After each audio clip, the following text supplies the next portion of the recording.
तरप तमपौघ द्विवचन पदे तरवीयसनव। द्विवचन उपपद रहते तरप होता है और विभज्य उपपद रहते। यहाँ उपपद शब्द दोनों के साथ जुड़ रहा है, द्विवचन उपपद और विभज्य उपपद। तरप और ईयसन प्रत्यय होते हैं। द्विवचन उपपद रहते और विभज्य उपपद रहते, तरप और ईयसन प्रत्यय होते हैं। ठीक है। द्विवचन उपपद का उदाहरण है अयम अभिपटु अयम अभिपटु।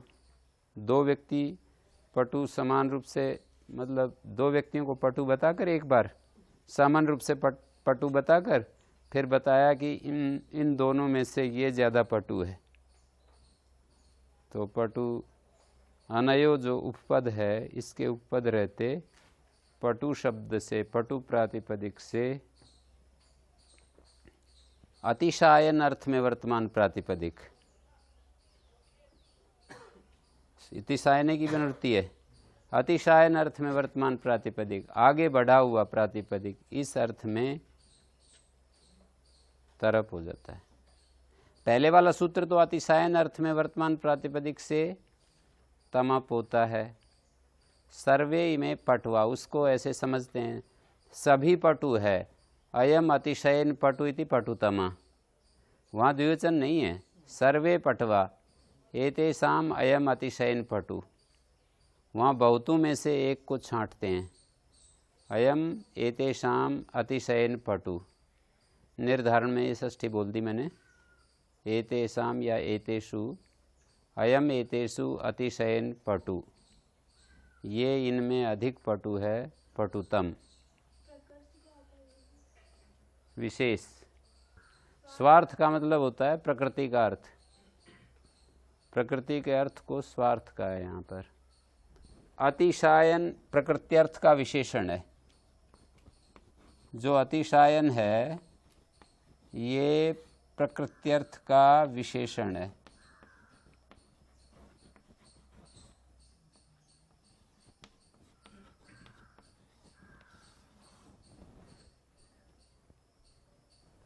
अतिशायन जो है प्रकृत्यर्थ की विशेषता बतला रहा है। जैसे जिससे प्रत्यय करते हैं उसका जो अर्थ, एक होती है प्रकृति, एक होता है प्रकृति का अर्थ, अंतर है प्रकृति और उसका अर्थ। तो प्रकृति के अर्थ की विशेषता बतलाता है अतिशायन। प्रकृति की विशेषता, प्रकृति तो शब्द होगा, शब्द की क्या विशेषता बतलाई जा सकती है? शब्द के अर्थ की ही विशेषता बतलाई जाएगी। शब्द जिस अर्थ को कह रहा है उसके अर्थ की विशेषता बतलाई जाएगी। तो प्रकृति का अर्थ पटु है, जैसे पटु का मतलब पटु गुण, पटु गुण होता है ना। तो अयम इमे सर्वे पटवा, ये सब पटु हैं, ये सभी ब्रह्मचारी पटु हैं। अयम एतेषु अतिशयन पटु, इनमें ये सबसे ज़्यादा पटु है, तो पटुतमा। तो यहाँ पटु शब्द अतिशय अर्थ में वर्तमान हो गया ना, पटु प्रातिपदिक अतिशय अर्थ में वर्तमान हो गया। तो इस प्रातिपदिक से तमप प्रत्यय आ गया। अतिशय अर्थ में पटु प्रातिपदिक वर्तमान है, इससे तमप आ गया। फिर तरप कब आता है? जब यूं कहेंगे कि अयम अभिपटु अयम अभिपटु अयम अनयो अतिशयन पटु, तो अनयो जो है द्विवचन उपपद है। अनयो उपपद रहते अतिशय अर्थ में वर्तमान प्रातिपदिक हो, तो अर्थापत्ति से ये निकलेगा कि पहले वाला सूत्र बहुतों में से एक को छांटा जाएगा। यहाँ द्विवचन उपपद रहते कर रहा है, तो ऊपर वाला सूत्र जो है वो बहुतों में से एक का अतिशय बताया जाएगा। दो सूत्र हैं, एक तमप करता है, एक तरप करता है। द्विवचन उपपद रहते तरप करता है, तो इसका मतलब पहले वाला सूत्र बहुतों में से एक का अतिशयत्व बताएगा। एक का जब अतिशयत्व बताना होगा तब तमप होगा। द्विवचन विभज्य उपपद में द्वैर्थ और विभज्य उपपद दोनों के साथ जुड़ रहा है, और द्विवचन का मतलब है द्व्यर्थ, दो अर्थों को कहना, दो अर्थों का कथन द्विवचन है। हाँ, मैं मोटा अर्थ बताया कि दो, एक अर्थ ये दूसरा अर्थ, तो इस तरह से द्व्यर्थ उपपद हो गए। एक और दो, ये दो अर्थ हो गए, दो चीज। हाँ, दो अर्थ हो गए ना, दो चीज, दो व्यक्ति, दो संस्था, दो ग्रुप। वचन कहने से तो यहाँ पर यदि वचन, द्विवचन शब्द का अर्थ एक वो होता है जो पाणिनि ने एक विशेष संज्ञा की है। पारिभाषिक एक द्विवचन होता है, एक कृत्रिम द्विवचन होता है। इन दोनों में क्या अर्थ है, कौन बताएगा? पारिभाषिक तो वो जो पाणिनि ने पढ़ के बता दिए, वचन द्विवचन वाला द्विवचन। जैसे सु और जस वाले हैं औ द्विवचन। हाँ, पारिभाषिक तो वो हैं जो कि सुऔजस में औ, अमोट्सस में औट, टाभ्याम भिस में भ्याम, गे भ्याम भ्यस में भ्याम, पंचमी में भी भ्याम, षष्ठी में ओस, सप्तमी में ओस। तो औ, औट, भ्याम, औस, ये जो हैं द्विवचन कहे जाते हैं पारिभाषिक। और कृत्रिम द्विवचन का मतलब है दो अर्थ, दो अर्थों का कथन। जैसे हम यूं कहें, दंतोष्ठयोश्च दंताः स्निग्धतरा, हैं? दंत और ओष्ठ ये दो अर्थ है ना, दो ग्रुप बना दिए। वैसे आप देखोगे द्विवचन नहीं है यहाँ तो। दंतोष्ठयोश्च दंतोष्ठस्य दंता स्निग्धतरा, यहाँ तो हैं दंत और ओष्ठ, यहाँ पर एकवद भाव हो गया। द्वंद्वस्य प्राणतुर्ये, प्राणी अंगवाची शब्दों का जब द्वंद्व करते हैं तो एकवद हो जाता है। दांत भी प्राणी का अंग है, ओष्ठ भी प्राणी के अंग हैं।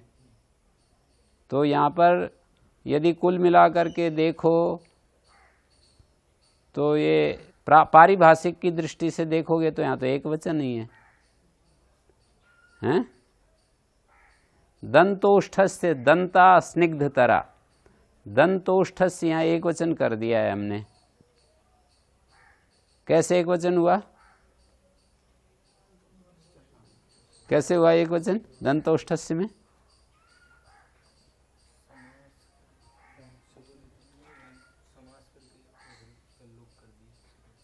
नहीं, एक वचन हुआ कैसे? अभी मैंने उत्तर दे दिया, उसको पकड़ा नहीं। द्वंद्वस्य प्राणतुर्य सेंगा नाम एकवद भाव हो गया। एकवद भाव और स नपुंसकम नपुंसकलिंग, एकवद भाव का मतलब एक वचन होगा। वहाँ जहाँ एकवद भाव हो जाएगा वहाँ एक वचन होगा। एक अर्थ को कहने के लिए एक वचन आता है। तो द्वंद्वस्य प्राणतुर्य सेंगा नाम एकवद भाव हो गया, और एकवद भाव होकर के हमने प्रयोग किया है दंतोष्ठस्य दंता स्निग्धतरा। दंत तो बहुत सारे हैं, ओष्ठ दो हैं, तो अर्थ की दृष्टि से यहाँ पर दो ग्रुप बना लिए हमने, दांतों का एक ग्रुप और ओष्ठ का एक ग्रुप। उस ग्रुप में कई कई सारे हैं, ओष्ठ में दो हैं, दंत में कई सारे हैं। तो उस ग्रुप में दंतों को स्निग्धतर बताया है, ठीक है। यदि यहाँ पर पारिभाषिक द्विवचन लेते तो यहाँ पर दंतोष्ठ से दंता स्निग्धतरा प्रयोग नहीं हो सकता था, क्योंकि पारिभाषिक द्विवचन में तो या तो ओस होना चाहिए या भ्याम होना चाहिए, या मतलब वो जो औ औट, इन्हीं को द्विवचन कहते हैं। और जब छांटते हैं तो औस की बात आएगी। ओस जो है छांटेंगे तो षष्ठी या सप्तमी होती है। छांटने में निर्धारण, निर्धारण मानी छांटना, निर्धारण में षष्ठी या सप्तमी होती है, ठीक है। तो यहाँ पर ओस तो है नहीं, ओस नहीं है तो फिर तरप नहीं आ सकता था। दंतोष्ठयोश्च दंता स्निग्धतरा, यहाँ पर ओस विभक्ति है कहीं? नहीं है ना। दंतोष्ठयो हो ऐसा कहें तब तो ओस विभक्ति आए। दंतोष्ठस्य कह रहे हैं हम तो, हैं? या फिर यूं होगा दंतोष्ठा नाम दंता स्निग्धतरा, या तो एकवद भाव होगा एकवत भाव नहीं करें तो फिर क्या बनता है? दंतोष्ठा पर। यहाँ पर तो द्वंद्वस्य प्राणितुर्य सेनांगानाम एकवत भाव होकर ही प्रयोग होता है, यहाँ दंतोष्ठा नाम नहीं बोलते हैं। एकवत भाव क्या है? मतलब दो चीज हैं पर उनको एक जैसा मान लिया है। तो अनेक चीज, जैसे पानी दो होते हैं, हाथ पाद भी दो होते हैं, पर एक जैसी चीज एक के समान मान लिया। एक के समान मानने से एक वचन आ गया, समुदाय के रूप में मान लिया। पानी दो, पाद दो, इनके समुदाय को कहा जा रहा है, तो समुदाय मान करके एक वचन हो जाएगा। एक जैसा, एकवत भाव का मतलब है एक जैसा भाव, एकवत भाव है? एक के समान इनका भाव, अस्तित्व, सत्ता, इनकी सत्ता एक चीज के समान मान ली गई। तो दंतोष्ठस्य, आपको पता है सर्वो द्वंद्वो विभाषा एकवत भवति, सभी द्वंद्व जो हैं विकल्प से एकवत होते हैं, लेकिन द्वंद्वश्च प्राणितुर्य सेनांगानाम अनुवादे चरणानाम अद्यंतो विप्रकृष्टाख्यानाम अनुवादे चरणानाम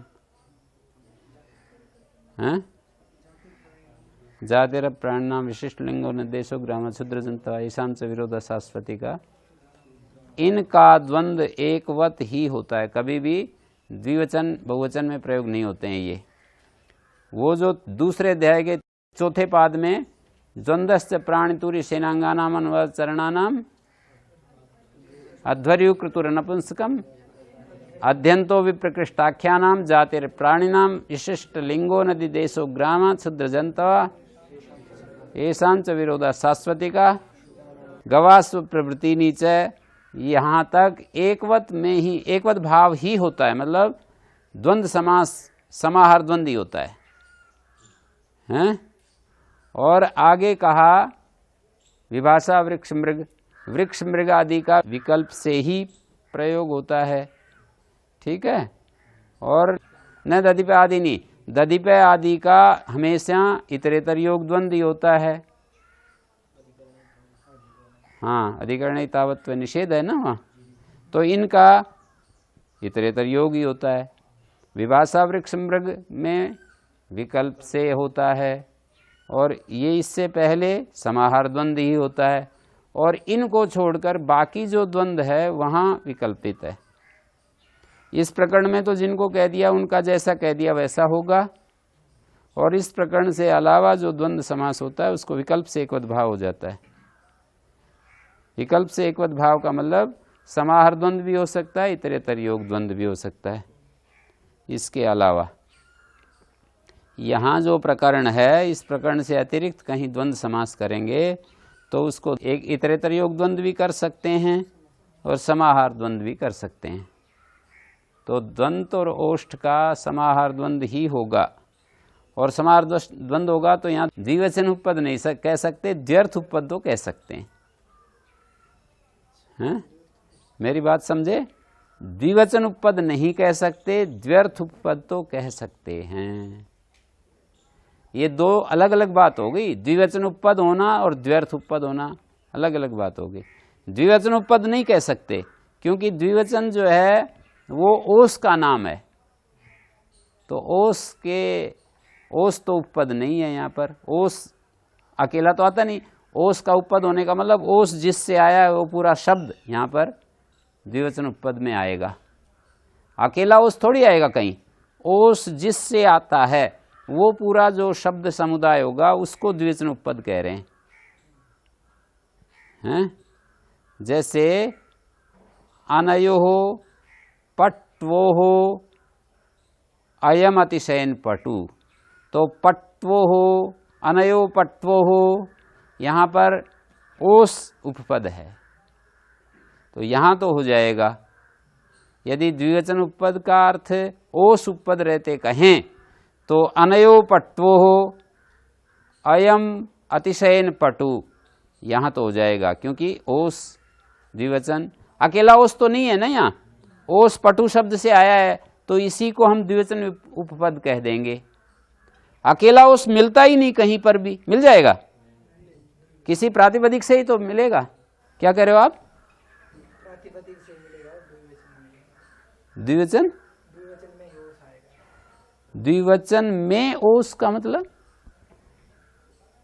ओस अकेला तो नहीं, प्रातिपदिक के साथ ओस आएगा, मतलब ओस अकेला तो द्विवचन ही ओस है ना, द्विवचन और ओस अलग चीज नहीं है ना। दो अर्थों को कहने में ओस आएगा, ऐसा तो बोल सकते हैं। दो अर्थों को कहने में ओस, द्विवचन संज्ञक ओस, द्विवचन संज्ञक है ना, द्विवचन संज्ञा ओस संजी है, हैं? ऐसे नहीं कहते ना कि वृद्धि में औ आएगा, वृद्धि ही आ आई औ है, अकेला ओस नहीं आएगा। फिर भी कह रहे हैं द्विवचन उपपद, तो इसका मतलब यह है कि वो शब्द जिससे ओस आया है उस पूरे समुदाय को ले रहे हैं। जैसे अयम अनयो अतिशयन पटु, अनयो पट्वो हो अयम पटु, अनयो पट्वो जो मैंने बोला, ये यदि पारिभाषिक द्विवचन लें तो यहीं पर तरप प्रत्यय होगा। और जब हम दो अर्थ उपपद ऐसा कह देते हैं तो ओस है या नहीं है इस बारे में हम नहीं सोचेंगे, दो अर्थ हमारे को मिलने चाहिए। जैसे दांत का समुदाय, धातु का समुदाय एक अर्थ है, एक ग्रुप है, और ओष्ठ जो है ये एक ग्रुप है। इन दो अर्थों में से जो अतिशय जिसको स्निग्ध बताया जा रहा है तो हो जाएगा प्रत्यय। दंतोष्ठ से दंता स्निग्धतरा, ओस तो नहीं है पर दो अर्थ हैं यहाँ पर। अगर द्विवचन उपपद कहते तो फिर इसमें नहीं हो पाता ये तरफ, तरफ नहीं हो सकता था, दंतोष्ठ से नहीं हो पाता। दंतोष्ठ से दंता स्निग्धतरा, ये जो पूरा प्रयोग है ना इसको पकड़ करके बोलना पड़ेगा। दंतोष्ठ से दंता स्निग्धतरा, इस वाक्य में तरफ नहीं हो सकता था, क्योंकि दंतोष्ठ यहाँ ओस उपपद नहीं है। कैसा द्विवचन का अर्थ लेते? पारिभाषिक द्विवचन लिया जाता तो ऐसा होता है। किसने पूछा था ना अभी, द्व्यर्थ क्या है वो बताया मैंने, मतलब एक ग्रुप दूसरा ग्रुप, या एक चीज दूसरी चीज, दोनों को दो अर्थ कहेंगे, ग्रुप की दृष्टि से या एक व्यक्ति की दृष्टि से। जैसे दो व्यक्तियों को भी दो अर्थ कहेंगे, एक व्यक्ति और एक व्यक्ति, ये दो अर्थ हो गए ना। और एक ग्रुप और एक ग्रुप, इनको भी दो अर्थ कह सकते हैं। यदि पारिभाषिक द्विवचन शब्द का अर्थ लिया जाता तो ओस हमें सुनाई पड़ना चाहिए वहां पर वाक्य में, ओष प्रत्यांत शब्द सुनाई पड़ना चाहिए, तभी तरफ हो सकता था। लेकिन जब दो अर्थ ले लेंगे, द्विवचन का मतलब दो अर्थ, तो वहां पर दांतों का एक समुदाय, ओष्ठ का एक समुदाय, इनमें से जब हम कहेंगे तो यहां भी हो जाएगा। दो अर्थ हो गए ना, एक दांत के रूप में अर्थ देखा जा रहा है, एक ओष्ठ के रूप में अर्थ देखा जा रहा है। अर्थ मानी पदार्थ,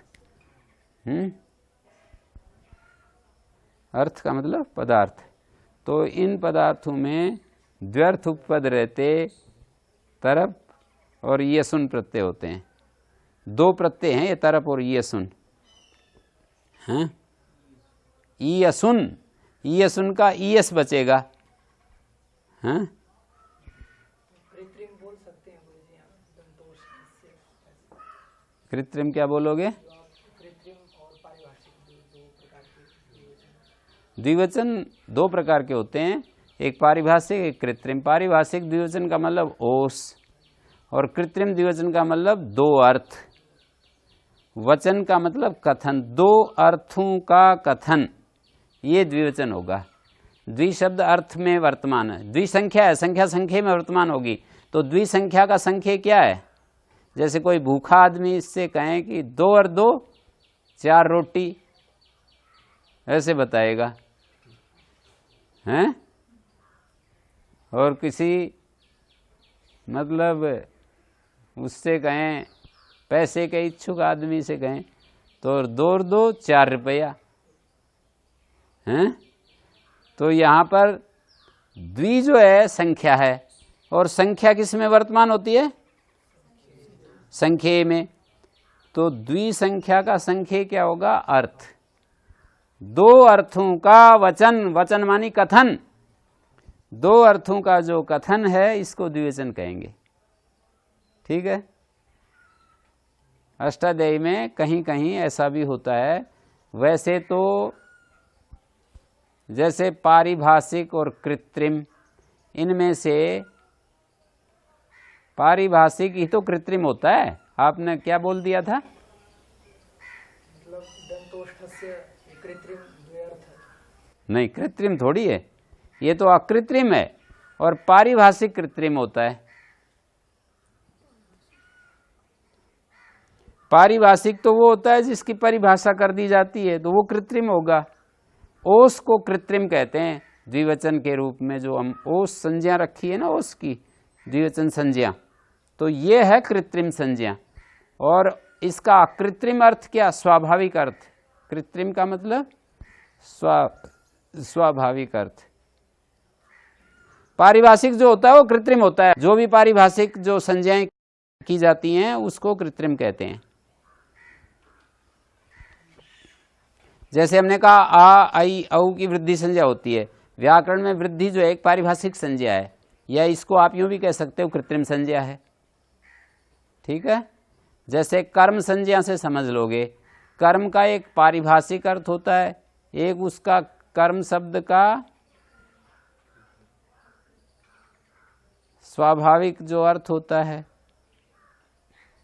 एक तो पारिभाषिक है, एक उसका अपना जो अर्थ है। जैसे गोपालक हम किसी का नाम रख दें तो ये पारिभाषिक या कृत्रिम, इन शब्दों से किससे कहोगे? नाम रख दिया गोपाल, गोपालक, ये नाम रख दिया इनका। और एक गोपालक का मतलब होता है गायों की पालना करने वाला। नाम रखा वो कृत्रिम है। और स्वाभाविक जो अर्थ है ना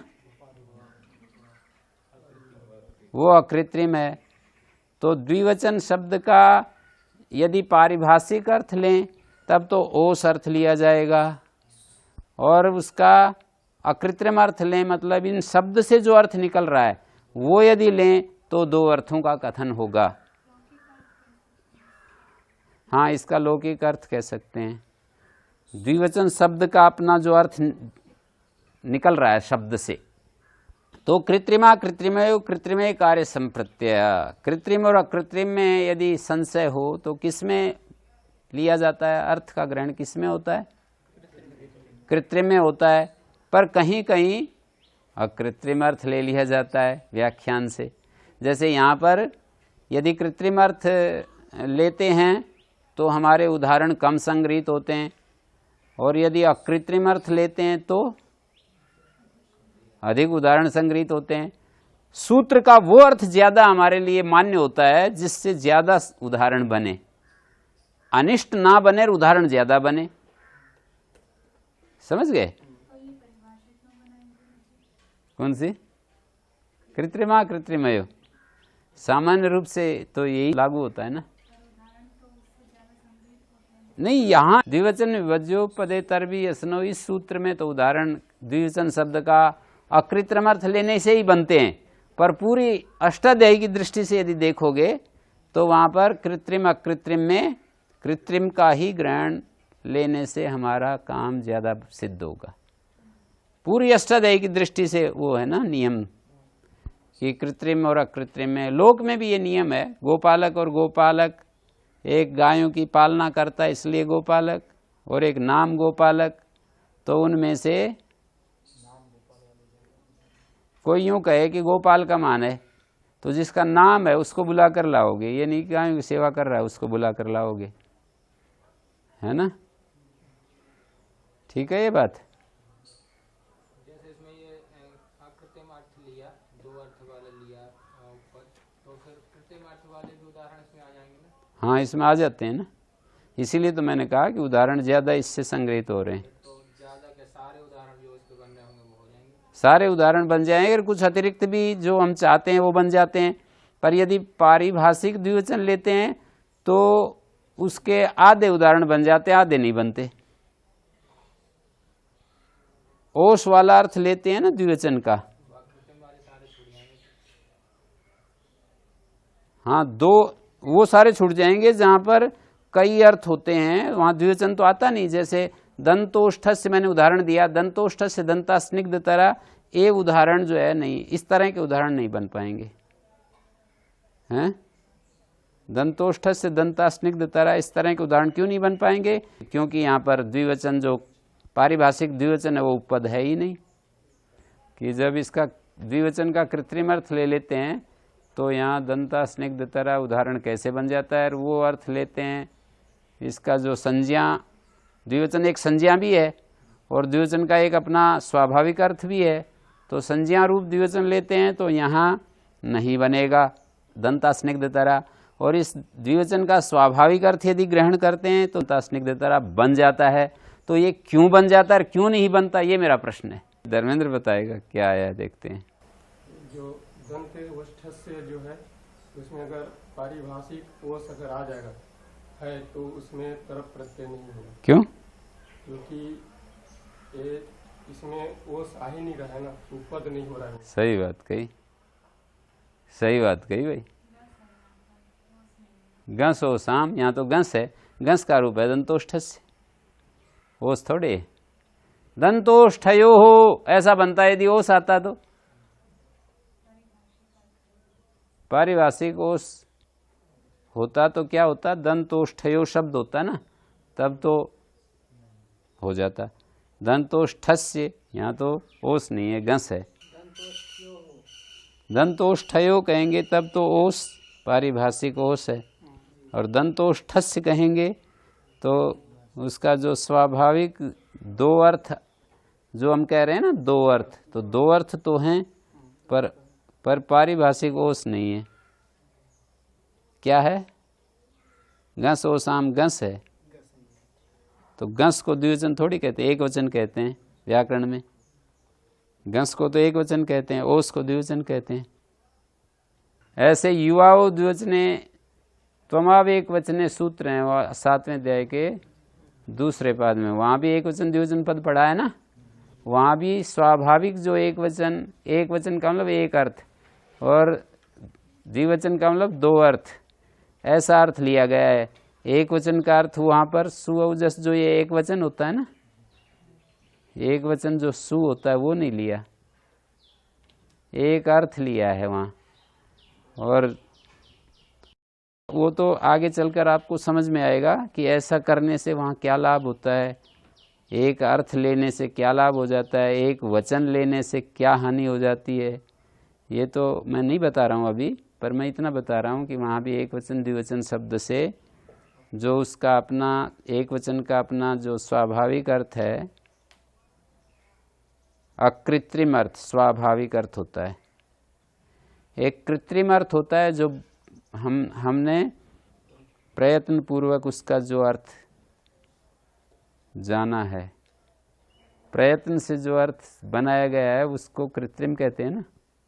प्रयत्न से ये बनाया ना कि पाणिनि ने नाम रख दिया कि सुपा सूत्र से सु का नाम एक वचन होता है, औ का नाम द्विवचन होता है, जस का नाम बहुवचन। पाणिनि ने प्रयत्न किया है तभी इसका नाम बना है एक वचन द्विवचन बहुवचन।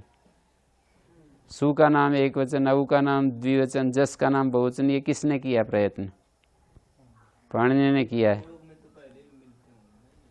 नहीं, सु का नाम एक वचन ये पाणिनि ने रखा है या नहीं रखा, मैं ये कह रहा हूँ सुपा सूत्र से, तो यही प्रयत्न है। और जो एक अर्थ दो अर्थ बहुत अर्थ, ये पाणिनि ने थोड़ी रखा है, ये तो इस शब्द का ही अर्थ निकल रहा है, मतलब शब्द से ही अर्थ निकल रहा है, एक अर्थ दो अर्थ बहुत अर्थ, एक वचन एक अर्थ, द्विवचन दो अर्थ, बहुवचन बहुत अर्थ। जैसे कर्म शब्द होता है ना, कर्तुरीप्सितमम कर्म, ये जो संज्ञा रखी गई ये प्रयत्न से रखी है कि अपने आप ही रखी गई? पाणिनि ने संज्ञा रखी, कर्ता के क्रिया के द्वारा जो ईप्सितम है उसको कर्म कहते हैं। और एक कर्म शब्द का क्रियार्थ भी होता है, तो ये जो कर्म का क्रियार्थ है ये तो उसका अपना स्वाभाविक अर्थ है कर्म शब्द का। लेकिन कर्म शब्द का जो संज्ञा के रूप में प्रयोग हो रहा है वो उसका कृत्रिम अर्थ है। कर्म मानी क्रिया, कर्म का मतलब क्रिया। अच्छे काम करना चाहिए बोलते हैं ना, अच्छी क्रियाएं करनी चाहिए, यही मतलब होता है। गलत काम नहीं करने चाहिए। काम का मतलब कुछ जो क्रियाएं हम करते हैं ना, जैसे मारपीट की क्रिया, चोरी की क्रिया, चोरी करना, झूठ बोलना, ये सब क्रियाएं तो हैं। तो कर्म का मतलब क्रिया भी होती है, और कर्म का मतलब कर्तुरिष्टतमम कर्म भी होता है। ऐसे करण शब्द का भी दो अर्थ होते हैं। करण मानी क्रिया, भाव में प्रत्यय करेंगे ना क्रिया धातु से, क्रिया में भी भाव में प्रत्यय है। कर्म में भी जब ये जो मैं प्रत्यय है भाव में कर देंगे तो कर्म का मतलब क्रिया हो जाएगा, और करण में भी लुट प्रत्यय भाव में करेंगे तो करण मानी क्रिया, और करण का मतलब साधक तमम करणम भी होता है। तो इस तरह से दो दो अर्थ शब्दों के कभी कभी हो जाते हैं ना। तो स्वाभाविक अर्थ और पारिभाषिक अर्थ। गुरु जी स्वाभाविक अर्थ को प्रयोग में लाने के लिए तो इति का प्रयोग करते हैं, ये तो क्या इति करते हैं ना, उसके शब्द के पीछे इति प्रयोग करते हैं, तब स्वाभाविक अर्थ लेते हैं। कैसे? जैसे नावेती भाषा में नहीं, इति का नेचर अलग है। इति तो जहाँ शब्द अर्थ को देता है लोक में, और इति बोल दें तो शब्द अर्थ से हट कर के शब्द के स्वरूप में आ जाएगा, और शास्त्र में शब्द अपने स्वरूप को प्रकट करता है। लेकिन इति बोल देंगे तो उसका उल्टा कर देगा, अर्थ में बदल देगा। वो ये बात है नवेति विभाषा। जैसे द्विवचन से हम दो वचन वाला मतलब दो अर्थ ले रहे हैं, तो यहाँ पर इति का प्रयोग करना चाहिए ना? नहीं, मैं कह रहा हूँ इति का नेचर ये है कि जहाँ पर वो शब्द अर्थ को दे, कोई शब्द मतलब शब्द स्वरूप को बताए, और इति लगा देंगे तो अर्थ में बदल देगा। और लोक में शब्द बोलने से अर्थ का ही तो होता है। गौस्तिष्ठति हम बोलेंगे, गाम आनय, तो क्या कहोगे? हैं? पशु को ही तो लाते हो। और गाम उच्चारयति, गाम इति उच्चारयति, तो शब्द ले लेते हैं फिर। गाम इति लगा दिया ना, तो गाम का अर्थ शब्द हो जाएगा अर्थ से हट करके। तो इति की बात नहीं है वहाँ। बात इतनी है कि शब्द स्वाभाविक अर्थ को भी देता है और कृत्रिम अर्थ को भी देता है, पर दोनों यदि उपस्थित हों तो कृत्रिम अर्थ बलवान होता है। स्वाभाविक अर्थ से जो कृत्रिम अर्थ है ना, रूढ़ी अर्थ, वो बलवान होता है। रूढ़िर योगम अपहरति, परिभाषा है इसमें, पारिभाषिक। परिभाषाएं याद हो जाएंगी तो मैं तो परिभाषाएं बोलता रहता हूँ, आप लोगों को बहुत काफ़ी सुविधा हो जाएगी। हैं? मैं बोलता रहता हूँ ना परिभाषाएं, तो जैसे ही मैं बोलूँगा तो वो पक्की हो जाएगी, फिर पारिभाषिक अलग से पढ़ने की जरूरत नहीं पड़ेगी। मतलब पढ़ना पड़ेगा तो फटाफट अपने आप पढ़ लोगे।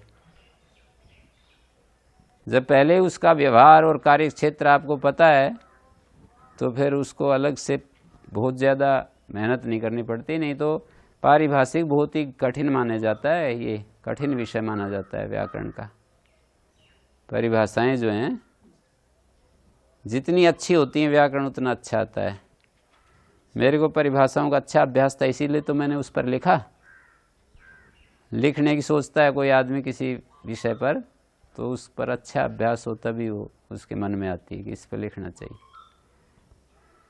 तो पढ़ने के समय से ही परिभाषाओं पर ज़्यादा मतलब ध्यान दिया, तो इसलिए परिभाषाओं का अभ्यास अच्छा था, इसलिए पर व्याकरण अच्छा आता था। परिभाषाएं जितनी अच्छी होंगी उतना व्याकरण बढ़िया होगा।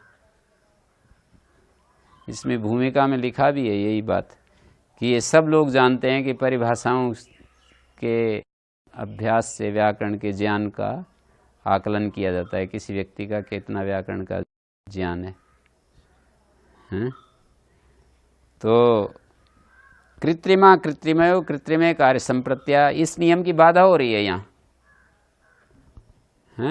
स्वाभाविक अर्थ भी होता है ना, उभय गतिरी भवती, एक परिभाषा और है। कृत्रिमा कृत्रिमो कृत्रिमे कार्य संप्रत्यय। फिर दूसरी परिभाषा है उभय गति भवति, कि व्याकरण में तो उभय गति हो जाती है। उभय गति का मतलब लोक में तो यही होता है, जो कृत्रिम अर्थ है वो बलवान होता है, पर व्याकरण में दूसरा स्वाभाविक अर्थ भी ले लिया जाता है। उभय गतिर इह भवति, इह मानी व्याकरणे, यहाँ व्याकरण में तो उभय गति हो जाती है। कभी कभी स्वाभाविक शब्द का जो अर्थ है वो भी ले लिया जाता है। ये बात समझ में आई होगी कि द्विवचन का अर्थ है दो अर्थ, इसके उपपद रहते तरप हो जाता है। अतिशय अर्थ में वर्तमान प्रातिपदिक से तरप हो जाता है। द्व्यर्थ उपपद रहते, ये अर्थ हो गया, द्व्यर्थ उपपद रहते अतिशय अर्थ में वर्तमान प्रातिपदिक तरप हो जाता है, हैं? तो द्व्यर्थ उपपद कैसे है? दंतोष्ठस्य, ये दो अर्थ उपपद है, दांत एक अर्थ है, ओष्ठ एक अर्थ है, तो अतिशय अर्थ में वर्तमान प्रातिपदिक स्निग्ध है, तो उससे तरप हो गया। दंतोष्ठस्य दंताः स्निग्धतराः, हैं? अतिशय अर्थ में वर्तमान क्या है? स्निग्ध है। दंतोष्ठ द्व्यर्थ उपपद है। उपपद मानी समीपोच्चारित पद उपपद। उपपद एक कृत्रिम संज्ञा भी होती है, वो तीसरे अध्याय में चलती है। तत्रोपपदम सप्तमी स्थम, ये कृत्रिम संज्ञा है। और उपपद का एक अपना स्वाभाविक अर्थ है क्या? उपमानी समीप, पद मानी पद, समीपोच्चारित जो पद है, समीपस्थ जो पद है उसको भी उपपद कह देते हैं। तो द्व्यर्थ उपपद रहते द्व्यर्थ समीप में उच्चरित होने पर अतिशय अर्थ में वर्तमान प्रातिपदिक हो, तो जो स्निग्ध प्रातिपदिक है वो अतिशय अर्थ, अतिशय विशिष्ट अर्थ को कहता है। अतिशय स्निग्ध, ये जो स्निग्ध है वो अतिशय स्निग्ध इस अर्थ को कह रहा है, तो उससे तरप हो गया। मतलब दंतोष्ठस्य दंता अतिशया स्निग्धा, यूं भी कह सकते हो आप, यूं भी कह सकते हो दंतोष्ठस्य दंता स्निग्धतरा, अतिशय स्निग्ध, ये बात ही स्निग्धतरा से कही जा रही है, तो द्योतक हो गए ना तरप। जैसे ज्ञान तो मन में ही है, पर द्योतन कर देते हैं हम। ये सारे क्रियाकलाप जो गुरुमुख से श्रवण करते हो, शास्त्र पढ़ते हो, चिंतन मनन करते हो, तो उस मन में जो ज्ञान है वो प्रकट हो जाता है ना? है मनुष्य के मन में, गाय के मन में नहीं है। ऋग्वेद यजुर्वेद सामवेद अथर्ववेद, हैं? कितना ही आप समझाओ पढ़ाओ तो प्रकट नहीं होगा ना। मनुष्य के मन में है। हाँ, मनुष्य के तो सबके ही मन में है। वो तो उतने पर सभी वृक्ष के बीज में पौधा बनने का सामर्थ्य है, लेकिन धूप ना मिले तो नहीं बनेगा, खाद नहीं मिलेगा तो नहीं बनेगा, अच्छी मिट्टी नहीं होगी तो नहीं बनेगा, पानी नहीं मिलेगा तो नहीं मिलेगा, सूर्य का प्रकाश नहीं मिलेगा तो नहीं मिलेगा। सारी चीज़ें निमित्त के रूप में होनी चाहिए तो ही तो पौधा बनेगा। मैं तो ये कहा कि बीज के बाद भी ये सारी चीज़ें नहीं हों, बीज ठीक और ये सारी चीज़ें ना हों, तो एक होता है उपादान और एक होता है निमित्त। दो होते हैं ना कारण, दो कारणों के मिलने से ही चीज़ बनती है। सांख्य शास्त्र ने यही हमको समझाया है कि दो कारणों के मिलने से ही चीज़ बनती है, उपादान निमित्त। तो बीज तो उपादान है और ये सारी चीज़ें निमित्त हैं, तो निमित्त भी चाहिए उपादान भी चाहिए। अब बोलिए आप क्या कहोगे? उपादान सही ना हो तो ये तो हम कहते हैं कि उपादान भी होना चाहिए सही सही और निमित्त भी होना चाहिए।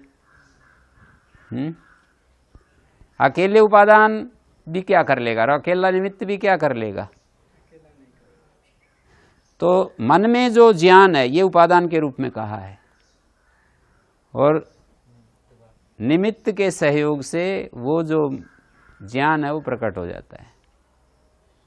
ठीक है, हैं? किसी गुरु के द्वारा वो ज्ञान प्रकट हो जाना, तो गुरु तो निमित्त ही बनेगा। उसके अंदर जो ज्ञान प्रकट हुआ है ना, वो ज्ञान का उपादान उसके अंदर है, हैं?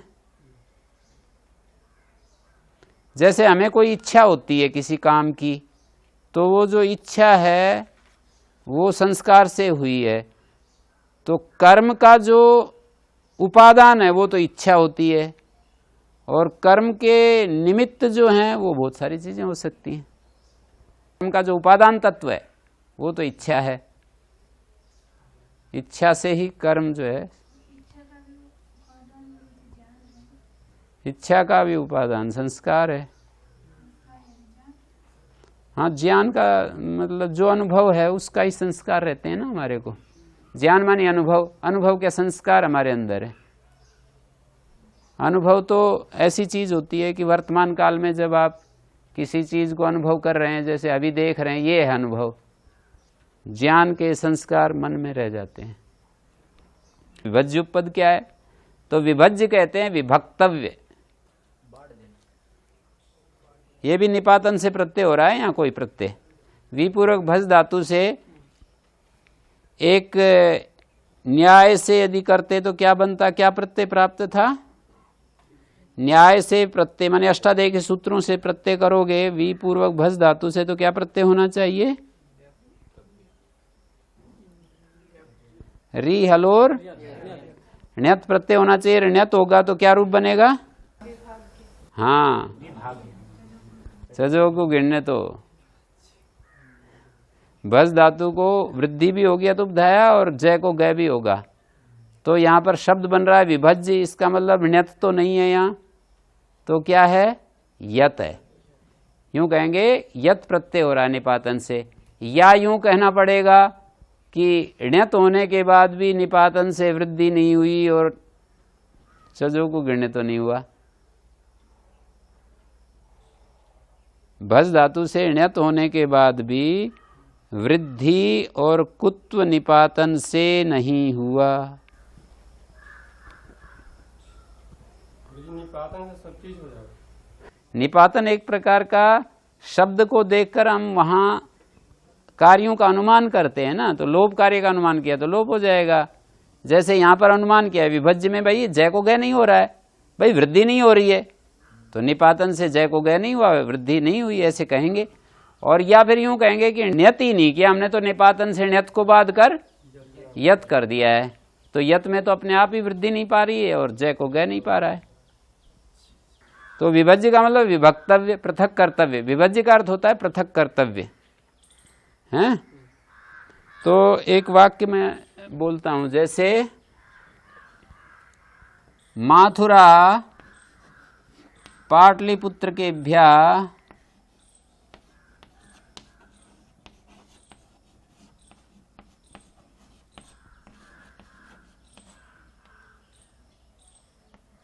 सुकुमार तरह।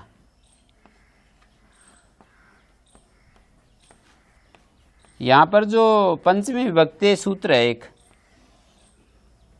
पंचमी विभक्ति सूत्र से यहां पंचमी हुई है।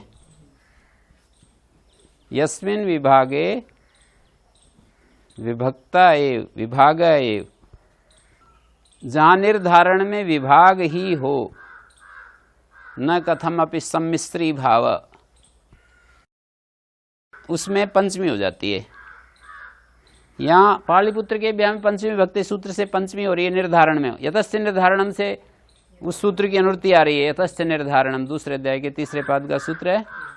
पाटलिपुत्रों से, पाटलिपुत्रक का मतलब पाटलिपुत्रक जो है ना, पाटलिपुत्र के लोग, पाटलिपुत्र के लोग, पटना के लोग, उनसे माथुर लोग सुकुमारतर हैं या आढ़्यतर हैं, जो भी बताना चाहो, धनवान हैं या सुकुमारतर हैं, सुंदर हैं। लोग पाटलिपुत्र के भ्या माथुरा सुकुमारतरा, तो निर्धारण में, जहां निर्धारण होता है वहां तो तीन चीजें होती है ना। यतो निर्धार्यते, जहां से निर्धारण किया जाए, जिसका निर्धारण किया जाए, और निर्धारण है निर्धारण क्रिया।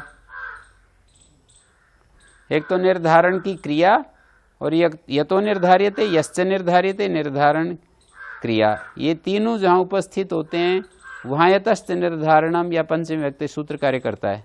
यथा निर्धारणम क्रियते तथा षष्ठी सप्तम्यो भवता। यतश्च निर्धारणम का अर्थ बोला, यत निर्धारणम क्रियते ततः, यतः जिससे निर्धारण किया जाता है, जैसे मनुष्याणाम क्षत्रिया सूरतमा, मनुष्यों में से निर्धारण कर रहे हैं क्षत्रियों का, जहां से निर्धारण करते हैं वो मनुष्य हैं, जिसका निर्धारण कर रहे हैं वो क्षत्रिय हैं, और निर्धारण एक क्रिया भी हो रही है। तो यथा निर्धार्यते मनुष्याणाम क्षत्रिया निर्धार्यन्ते, तो उस मनुष्य में षष्ठी और सप्तमी हो जाएगी। मनुष्याणाम क्षत्रिया सूरतमा, मनुष्येषु क्षत्रिया सूरतमा। गवाम कृष्णा संपन्न क्षीरतमा, गो में से कृष्ण गो का निर्धारण किया जा रहा है। जाति गुण और क्रिया की दृष्टि से समुदाय से एक देश का पृथक्करण निर्धारण होता है। जाति की दृष्टि से, गुण की दृष्टि से, क्रिया की दृष्टि से समुदाय से एक देश को अलग करना। एक देश तो होता है और क्या, जैसे गायें तो बहुत सारी हैं, उसमें से काली गाय अलग कर दिया। छात्राणाम देवदत्तः पटुतमा, तो छात्र समुदाय है, उसमें से देवदत्त एक देश है। मनुष्याणाम क्षत्रिया सूरतमा, मनुष्य समुदाय है ना, दुनिया भर के सब मनुष्य हैं, उनमें से क्षत्रिय एक देश है ना, एक हिस्सा। तो निर्धारण तो ऐसे ही होता है, समुदाय से एक देश को अलग करना। अध्वगानाम धावंता शीघ्रतमा, रास्ते चलने वालों में जो दौड़ने वाले हैं वो शीघ्रतम होते हैं। तो यहाँ पर राहगीर अध्वगानाम ये समुदाय है, उसमें धावंत राहगीरों में से एक तो धीरे धीरे चलें, एक दौड़ के चलें, तो दौड़ने वाले एक देश हो गया ना, अलग हो गया। ठीक है। तो पंचमी विभक्ति फिर ये कहता है कि जिस निर्धारण में विभाग हो, मानी विभाग ही हो, तो वहां पर पंचमी हो जाती है। तो यहाँ विभाग ही है ना, कभी भी पाटलिपुत्र और माथुर लोग जो है, ऐसा नहीं कि वो मतलब मिल जाते हैं। पाटलिपुत्र के लोग पाटलिपुत्र के लोग कहे जाएंगे, माथुर लोग माथुर कहे जाएंगे। तो पंचमी विभक्ति हो गई है। विभज्य उपपद रहते, विभक्तव्य उपपद रहते। निर्धारण में पंचमी कब लेते हैं? पंचमी विभक्ति, विभक्त में भावमेकता प्रत्यय, विभक्त मानी विभाग, विभाग कहने में पंचमी हो जाती है। विभाग यहाँ अवधारण कर रखा है, विभाग एव सावधारण प्रयोग है ये। विभक्ते एव विभागे सति एव, विभाग के होने पर ही पंचमी होती है। जिस निर्धारण में विभाग ही हो, कभी भी वो ना हो। जैसे कृष्णा गवाम संपन्न क्षीरतमा, इसको विभाग ही हो ऐसा नहीं कहा जा सकता। काली गाय भी उसके अंदर मिली हुई हैं, और सफ़ेद भी और लाल भी, सारी इकट्ठी हैं। तो इसमें ऐसा नहीं कह सकते ना कि विभाग ही है। सारी इकट्ठी हैं, चल रही हैं और उसमें रहती हैं इकट्ठी, तो उनमें से काली गाय अधिक दूध देने वाली होती है, ऐसे एक बात कही। विभाग एव न कथमपि कदाचित सम्मिश्री भावा। जैसे माथुर और पाटलिपुत्र इकट्ठे भी हों, माथुरत्वेन और पाटलिपुत्रकत्वेन विभाग ही रहता है। ऐसा नहीं कि उनका माथुर को हम पाटलिपुत्र कह दें, पाटलिपुत्र को माथुर कह दें। वहाँ तो कृष्ण गाय को भी गाय कहते हैं और लाल गाय को भी गाय कहते हैं और सबको गाय कहते हैं। पर यहाँ पर पाटलिपुत्र को पाटलिपुत्रकत्वेन विभागो विभागः भवति। मतलब मान लीजिए हरियाणा और पंजाब के लोग और कश्मीर के लोग यहाँ पर इकट्ठे हो जाएं, हैं, फिर यूँ कहेंगे कश्मीर वाले लोग ज़्यादा सुंदर हैं। तो ये जो हमने ऐसा कथन किया है, इस कथन में कश्मीरत्वेन वे अलग ही रहते हैं, इकट्ठे भी बिठा दें तो भी